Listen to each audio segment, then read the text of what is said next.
The Lord's of Salem 1696 की कहानी है। कहानी शुरू होती है और हम देखते हैं एक आदमी को जो कि अपनी डायरी में 7 विचेस के बारे में लिख रहा होता है जो सेलम के जंगलों में शैतान की पूजा करती हैं। वो इस बात का इरादा करता है कि वो उन सब को मार देगा। वो 7 विचेस वहाँ पर एक रिचुअल कर रही होती हैं जिसका मकसद ये होता है कि सेलम की औरतों के अंदर से शैतान पैदा हो सके। उन 7 रिचुअल्स में सबसे बड़ी रिचुअल का नाम था मार्गरेट मॉर्गन। उसके बाद हम देखते हैं मंडे का दिन होता है और हमें एक लड़की दिखाई जाती है जिसका नाम हेडी होता है। वो एक रेडियो चैनल की होस्ट होती है और एक अपार्टमेंट में किराए पर रह रही होती है। वो न्यूज़पेपर रिसीव करने अपने रूम से बाहर आती है। उसे ऐसा महसूस होता है जैसे रूम नंबर 5 में कोई है, जबकि रूम नंबर 5 काफी टाइम से खाली था। इसलिए वो पूछती है कि वहाँ पर कोई नया किराएदार आया है। उसे इसका कोई रिस्पांस नहीं मिलता और दरवाजा बंद हो जाता है। फिर हेडी अपने कुत्ते को घुमाने लेकर जाती है और वो मालिक मकान लेसी से उस किराएदार के बारे में पूछती है। इसके जवाब में वो कहती है कि मैंने वहाँ पर कोई किराएदार नहीं रखा। हेडी कहती है मैंने 5 मिनट पहले ही किसी को वहाँ पर देखा है। लेसी कहती है मैं तुम्हारी कंफ्यूजन दूर करने के लिए एक बार रूम को चेक कर लूंगी।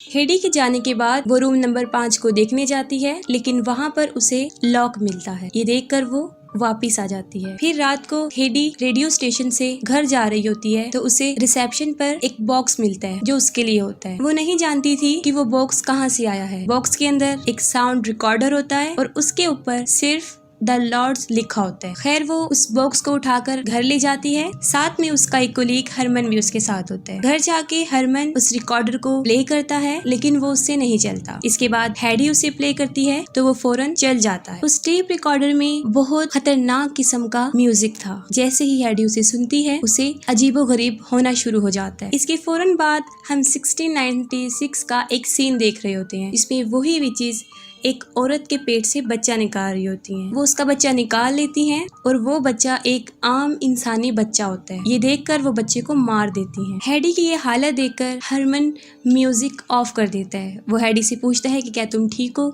हेडी उससे कहती है कि मैं अचानक कुछ थकी हुई महसूस कर रही हूँ और मैं सोना चाहती हूँ। उसके बाद हेडी सोने चली जाती है। हरमन भी चला जाता है। हेडी अपने रूम में जा रही होती है और ऐसा लगता है कि कोई और भी उसके साथ वहाँ पर मौजूद है, लेकिन हेडी का उस तरफ जहन नहीं जाता। अगले दिन ट्यूसडे होता है और उस दिन हेडी के रेडियो स्टेशन पर एक राइटर आते हैं जिनका नाम फ्रांसिस मैथाइज होता है। उन्होंने एक बुक सैटन लेस्टन लिखी थी जिसका टॉपिक सेलम विचेस ही था। वहाँ वो उसी रिकॉर्डर को प्ले करते हैं और हरमन उसे द लॉर्ड्स ऑफ सेलम का नाम दे देता है। वो रिकॉर्डर अपने चैनल पर प्ले करते ही हेडी की हालत दोबारा बिगड़ने लगती है। हेडी उसे म्यूट कर देती है लेकिन वो फिर भी सुनाई दिया जा सकता था और उसको सुना जा सकता था। इसके बाद उनका सेशन कंप्लीट हो जाता है। फ्रांसिस उससे पूछता है कि तुम्हारे पास ये रिकॉर्डर कहाँ से आया है। वो कहती है कि मैं नहीं जानती कि ये मेरे पास कहाँ से आया है। फ्रांसिस घर जाकर अपनी वाइफ से अपने इंटरव्यू के बारे में पूछता है। वो कहती है मैंने सारा इंटरव्यू रिकॉर्ड कर लिया है। फ्रांसिस पूछता है क्या तुमने वो म्यूजिक भी रिकॉर्ड किया है। वो कहती है जी मैंने वो म्यूजिक भी रिकॉर्ड किया है। फ्रांसिस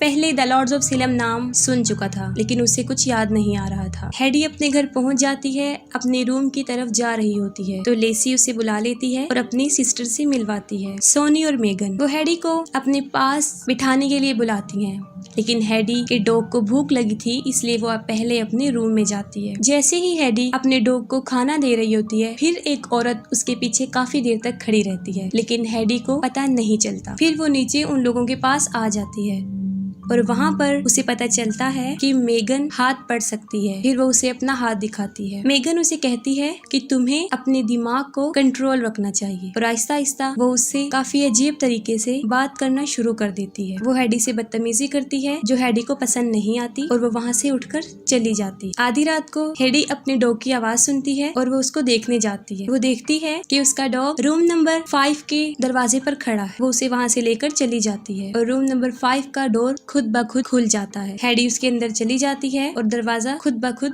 बंद हो जाता है। अंदर क्रॉस का एक निशान नजर आता है। हेडी देखकर उसे हिप्नोटाइज हो जाती है और ठीक उसी वक्त उसके पीछे कोई बड़ी भयानक चीज खड़ी होती है। फिर हम देखते हैं कि वही चीज जो हेडी के पीछे थी सामने से आ रही है और ऐसा महसूस होता है कि जैसे कोई जहन्नुम से बाहर आ रहा हो। दरवाजा खुल जाता है, हेडी बाहर आ जाती है और बाहर वो देखती है मार्गरेट मॉर्गन को, जो हेडी से एक बच्चा मांग रही होती है। हेडी की आंख फौरन खुल जाती है। वो सोचती है कि ये ख्वाब है और दोबारा सो जाती है। फिर वेडनेसडे को हेडी अपने डॉग को बाहर लेकर जाती है और वो एक चर्च में चली जाती है। वहाँ पर फादर उससे बात करता है और देखते ही देखते वो उसे बदतमीजी करना शुरू हो जाता है और वो कहता है कि तुम्हें कोई भी बचा नहीं सकता। उसके बाद फौरन उसकी आंख खुल जाती है और वो फादर उसे बताता है कि वो यहाँ पर सो रही थी। वो फौरन भागकर बाहर आ जाती है और बाहर बैठ जाती है। फिर वो देखती है एक अजीबोगरीब आदमी जो सामने से उसकी तरफ आ रहा होता है और उसके पास एक बकरा भी होता है और देखते ही देखते वो आदमी भी गायब हो जाता है। फिर काफी ढूंढने के बाद फ्रांसिस को जोनाथन हॉथॉर्न की एक किताब हाथ लगती है जिसमें 5 पेज होते हैं जो लिखे होते हैं। उस किताब में जोनाथन ने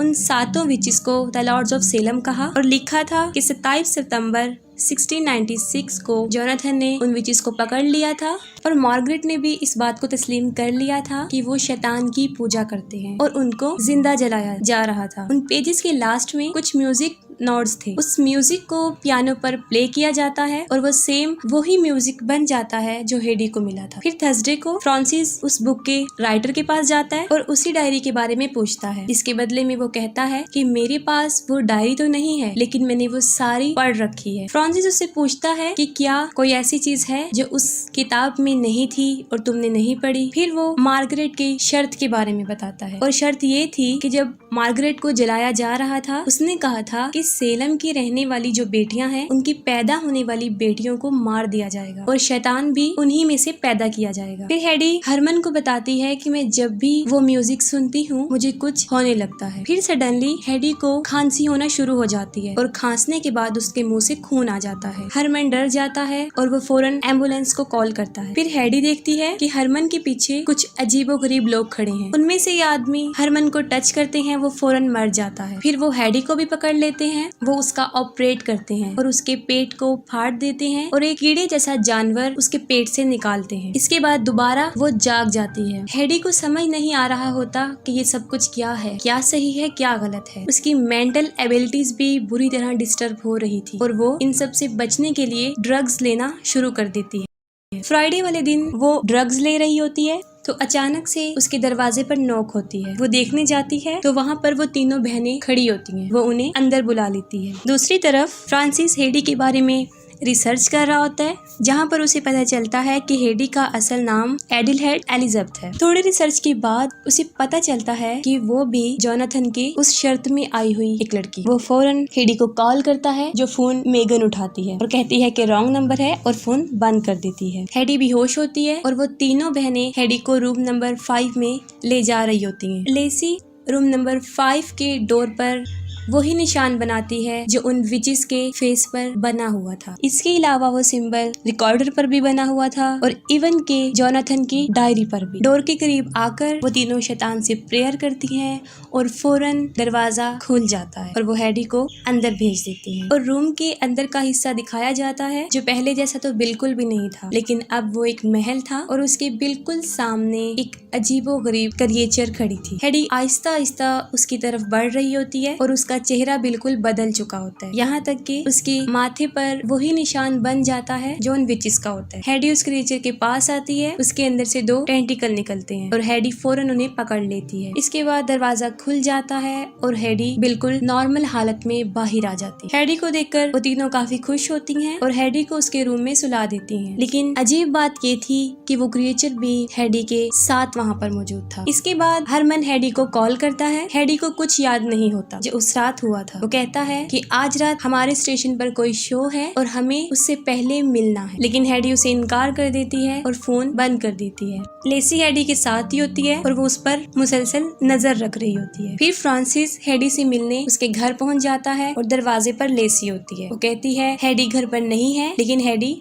घर पर ही होती है। लेसी कहती है कि तुम अंदर आ जाओ और हेडी का वेट कर लो। अंदर वो तीनों बहनें उससे मुख्तलिफ सवालात करना शुरू कर देती हैं। फ्रांसिस उन्हें बताता है कि हेडी से मैं रेडियो स्टेशन पर मिला था और वहाँ पर द लॉर्ड्स ऑफ सेलम का रिकॉर्डर भी सुना था और मेरे पास कुछ इम्पोर्टेंट इन्फॉर्मेशन है जो मुझे हेडी को देनी है। और यहाँ से बात खराब होना शुरू हो जाती है। लेसी फ्रांसिस से काफी बदतमीजी करती है। फ्रांसिस उसे इग्नोर करता है, लेकिन सिचुएशन काफी खराब थी। वो जैसे ही उठकर जा रहा होता है, सोनी उसके सर पर पेन से वार करती है और वो नीचे गिर जाता है। फिर वो उसी पेन से उसे बहुत शदीद मारते हैं और उसकी जान ले लेती है। फिर रात को शो के लिए हरमन उसे लेने आता है। फिर से वो तीनों वहीं पर खड़ी होती हैं। उसे भी वो रोक लेती हैं, लेकिन हरमन वहाँ पर आता जाता रहता था, वो नहीं रुकता और सीधा उसके रूम की तरफ चला जाता है। वो हैडी के रूम की तरफ आता है, दरवाजे को नॉक करता है और लेसी वहाँ पर पहुँच जाती है। लेसी के कुछ करने से पहले हैडी फौरन वहाँ पर आ जाती है और वो हैडी को कहती है कि तुम हरमन को कहो कि वो तुम्हारा बाहर वेट करे, और हैडी वही करती है। हरमन को ताज्जुब होता है, वो हैडी से पूछता है, लेकिन वो कुछ कहे बगैर दरवाजा बंद कर देती। फिर वो दोनों हॉल में चले जाते हैं और हैडी